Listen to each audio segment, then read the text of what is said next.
Limpahan berkas dilakukan dilakukan polisi, saudara, maksudnya setelah dinyatakan lengkap oleh penyidik, sehingga bisa dibawa ke kejaksaan untuk segera dilanjutkan ke tahap persidangan.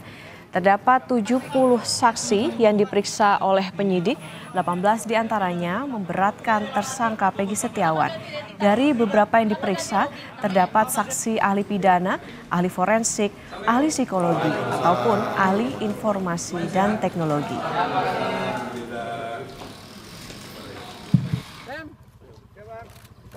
Besok pagi kasusnya akan dilimpahkan ke kejaksaan.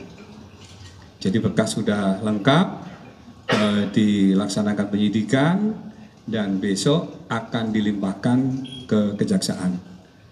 Dan saksi yang diperiksa untuk tersangka kasus Peggy alias Peron sebanyak 70 orang, dan di antaranya ada 18 saksi yang memberatkan. Di saat berkas Peggy Setiawan dilimpahkan ke jaksa, sidang pra-peradilan atas penetapan tersangka kepada Peggy akan berlangsung awal pekan depan. Kuasa hukum Peggy juga bertemu dengan pihak Kejaksaan Agung dalam rangka audiensi. Akankah upaya-upaya ini bisa mempengaruhi pengungkapan kasus hukum pembunuhan Vina dan Eki yang menjerat Peggy? Kita ulas bersama pakar hukum pidana Universitas Jenderal Sudirman, Profesor Hipnu Nugroho. Selamat pagi, Prof. Hipnu. Selamat pagi, Mbak Okta. Ya, Prof. Hipnu, ini kan pelimpahan berkas Peggy di tengah dirinya menanti sidang pra-peradilan rencananya pada tanggal 24 Juni. Nah, itu tidak berpengaruh apa-apa ya, Prof, terhadap jalannya sidang nanti? Ya, gini Mbak Okta. Ini saya kira sebagai bentuk waktu yang limit di dalam suatu pra-peradilan.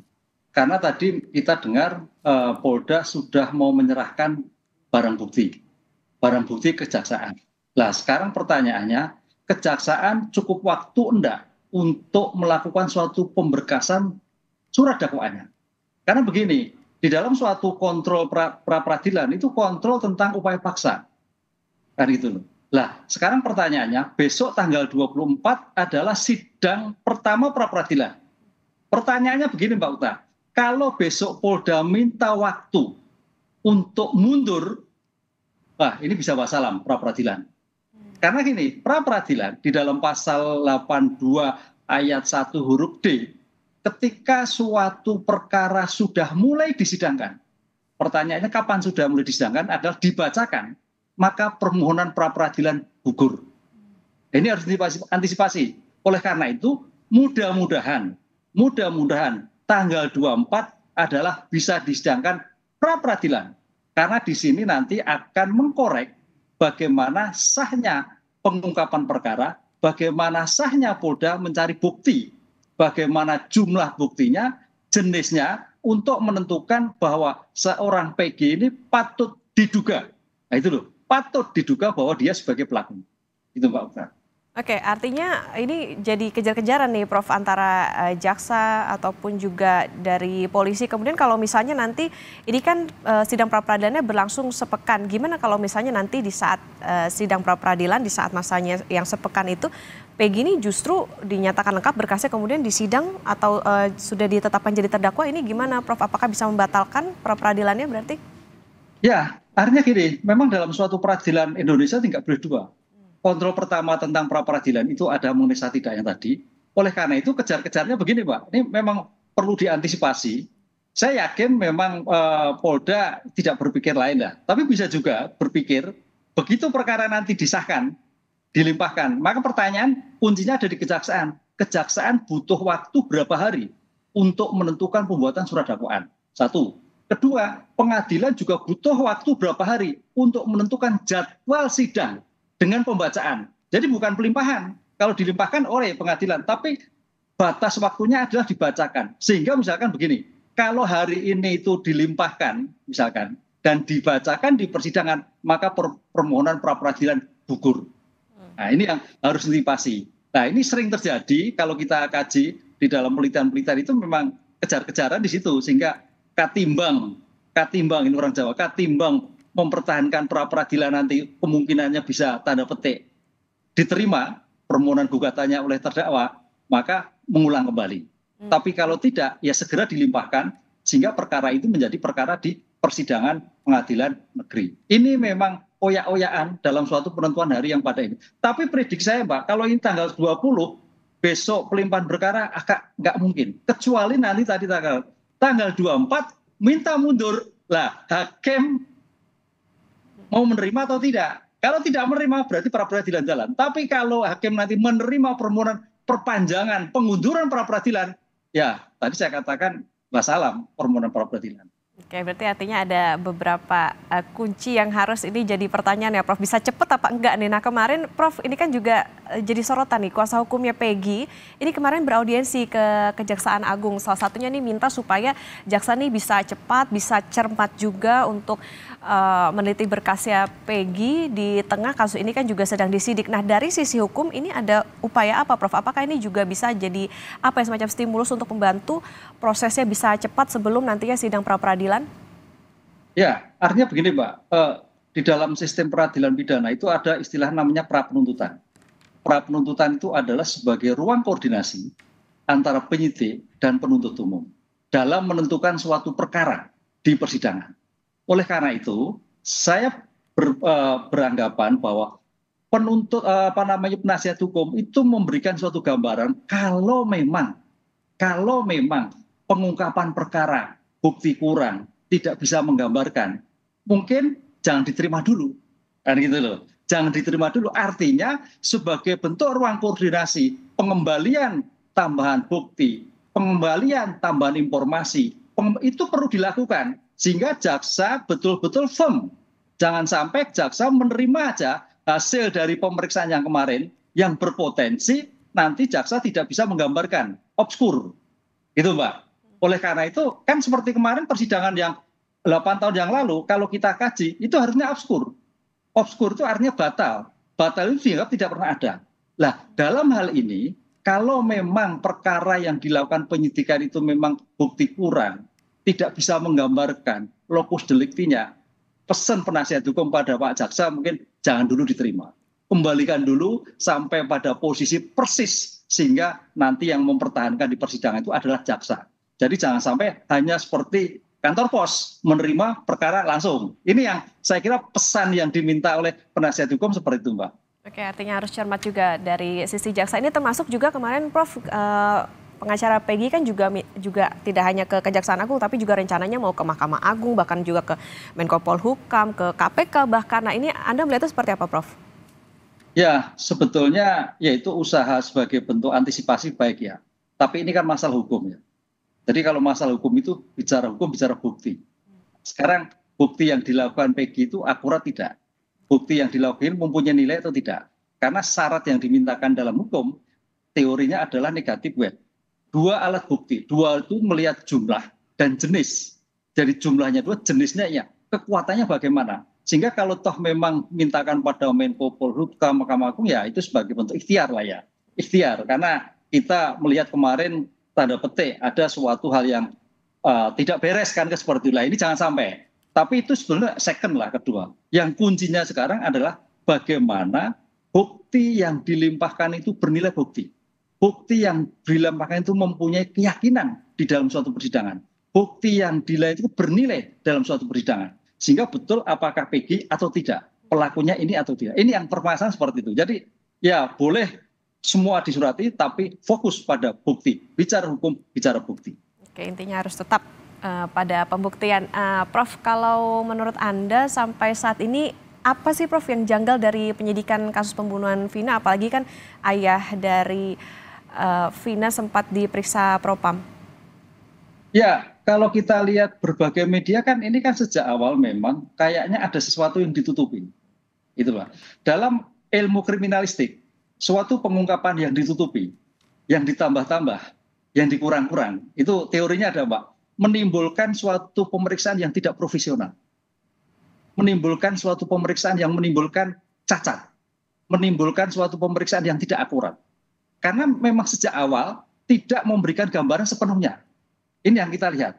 Lah karena ada kepentingan. Lah pertanyaannya kepentingan seperti apa lah? Ini kan lagi rame. Karena ada perubahan-perubahan baru. Sehingga kalau kita lihat terminologi lokus deliktinya sampai berpindah, itu nggak mungkin. lokus delikti harus jelas. Bahkan lokus delikti dan tempus deliktinya berubah. Itu harus jelas.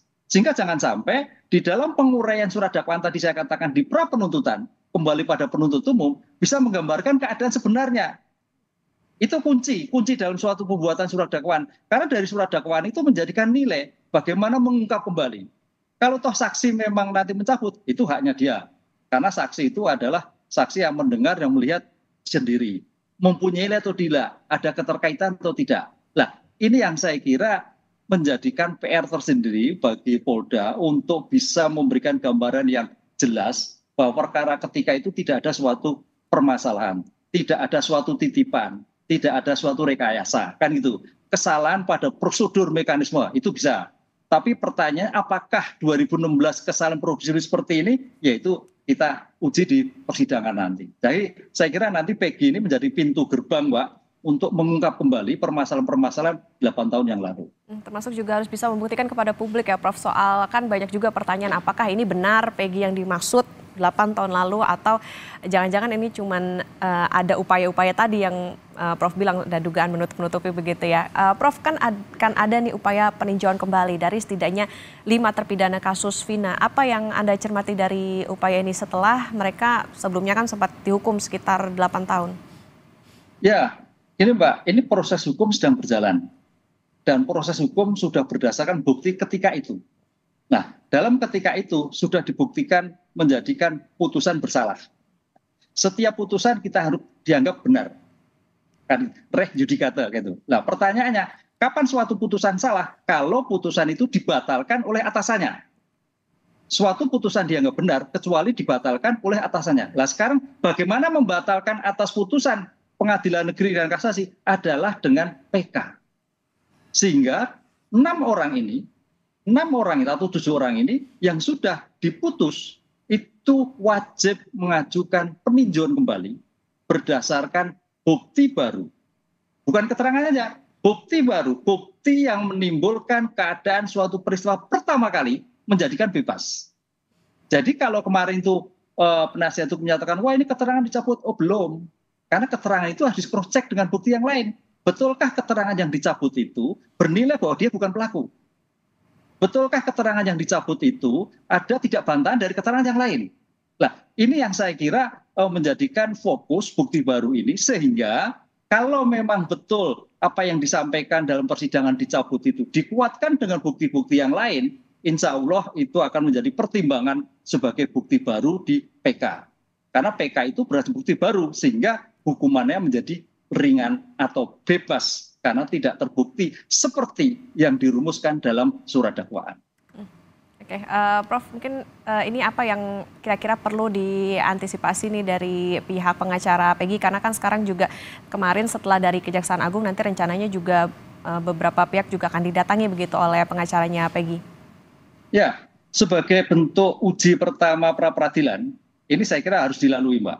Jadi jangan sampai nanti dalam konteks pelimpahan berkas perkara pada penuntut umum ini akan membatalkan, menggugurkan pada pra peradilan. Karena ini akan menjadi uji bagi semua orang, publik termasuk penegak hukum. Apakah betul Peggy ataukah tidak? Ini artinya nanti di sini kuncinya sekarang bukan lagi di Polda, tapi begitu pelimpahan ada pada penuntut umum. Nah, apakah jaksa hanya menerima dari hasil penyidik ataukah jaksa minta tambahan lagi bukti-bukti yang akurat terhadap Peggy yang bersangkutan. Nah, kalau meminta bukti-bukti yang akurat lagi, menambahkan, itu yang disebut nanti namanya pra penuntutan, ruang koordinasi. Sehingga dengan demikian nanti bukti itu bernilai di dalam suatu persidangan. Nah, dalam konteks pemberkasan penambahan bukti, saya kira butuh waktu. Sehingga ketika butuh waktu, besok tanggal 24, pasti dapat dimintakan pra peradilan. Ini yang menjadi yang kita tunggu-tunggu. Apakah yang dilakukan penyidik benar atau tidak? Apa yang dilakukan oleh kuasa hukum benar atau tidak dalam suatu persepsi yang sekarang ini? Sebab kalau nanti sampai ini lewat, pra peradilan lewat, ya kontrol pertama hilang. Padahal sebagai kontrol itu, pra peradilan dalam hukum pidana itu kita ada 2 kontrol. Kontrol yang pertama adalah pra peradilan, kontrol yang kedua adalah eksepsi bantahan terhadap isi surat dakwaan. Menggambarkan atau tidak? Itu. Kalau memang tidak menggambarkan seperti ketika suatu peristiwa batal demi hukum tadi kan. Makanya waktu itu 8 tahun yang lalu seandainya penasihat hukum menjadikan bahwa memberikan catatan terhadap surat dakwaan batal dan diyakini oleh hakim, perkara tidak berlalu seperti ini. Oke, berarti artinya ini juga menjadi catatan juga nih bagi jaksa, kemudian juga tentunya pembuktian ataupun juga barang bukti yang nantinya akan dibuktikan oleh polisi bahwa ini benar Peggy yang terlibat dalam pembunuhan Vina dan Eki ini, dan tentunya kita nanti akan tunggu nanti di tanggal 24 Juni seperti apa, apakah akan berlangsung seperti harapan dari para pengacara tentunya soal sidang pra-peradilannya. Terima kasih Pakar Hukum Pidana Universitas Jenderal Sudirman Profesor Hipnu Nugroho sudah bersama di Sapa Indonesia Pagi. Sehat selalu Prof. Terima kasih Mbak, matur nuwun.